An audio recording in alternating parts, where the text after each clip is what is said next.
Di video kali ini kita akan melanjutkan presentasi dari tugas sistem enterprise. Lalu yang keempat, ketidakpastian untuk menjual produk kepada pelanggan baru adalah 15%. Sementara ketidakpastian untuk menjual produk kepada pelanggan yang ada adalah 50%. Next.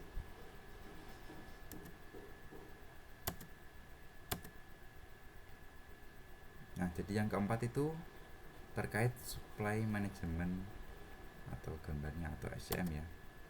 Nah, ini gambarnya material flow, information flow. Jadi dari customer, pelanggan. Pada sebagian besar industri manufacturing, pelanggan atau customer merupakan mata rantai pertama yang menyebabkan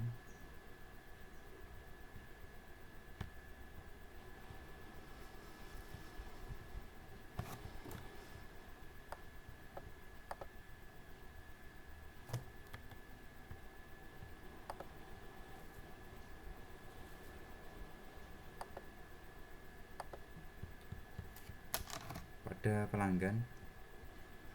Pada sebagian besar industri manufacturing, pelanggan atau customer merupakan mata rantai pertama yang menyebabkan industri memproduksi barang. Jadi, karena adanya pesanan order terutama dari perusahaan yang lebih berorientasi pada UM atau original equipment manufacturer atau produsen peralatan asli, para pelanggan akan memutuskan untuk membeli produk yang telah ditawarkan oleh perusahaan yang bersangkutan dengan cara menghubungi departemen penjualan atau sales dari perusahaan tersebut. Berbagai informasi penting yang terdapat dalam pemesanan tersebut diantaranya seperti tanggal pengiriman dan beberapa banyak dari jumlah yang diinginkan untuk produk yang telah dipesannya.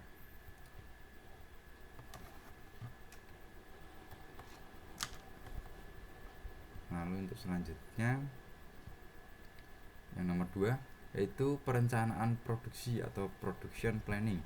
Setelah para pelanggan membuat pesanan yang diinginkan, maka Departemen Perencanaan atau Planning Department akan mempersiapkan perencanaan produksi untuk memproduksi produk yang telah dipesan dan dibutuhkan oleh para pelanggan.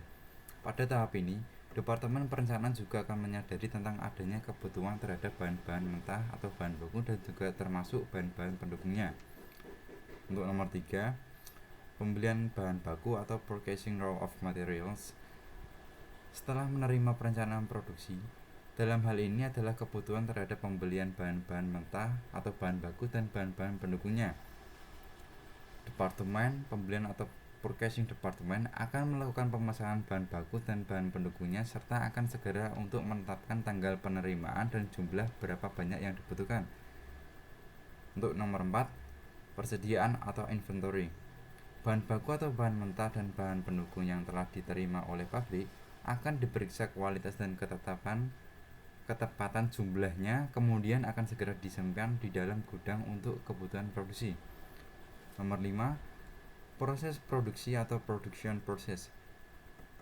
Bagian produksi akan menggunakan bahan-bahan mentah dan bahan pendukung yang telah dipasok oleh para pemasok tersebut untuk dapat melakukan proses sampai dapat menghasilkan barang jadi bernilai jual yang dibutuhkan oleh para pelanggan.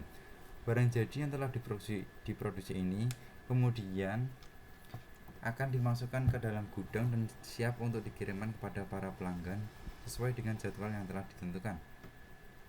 Nomor 6, transportasi atau transportation. Departemen pengiriman atau shipping department akan mengatur waktu keberangkatan barang jadi atau finished product yang ada di gudang tersebut sesuai dengan jadwal yang diinginkan oleh para pelanggan. Cukup sekian presentasi dari tugas sistem enterprise saya. Jika ada tutur kata yang salah mohon dimaafkan. Wassalamualaikum warahmatullahi wabarakatuh.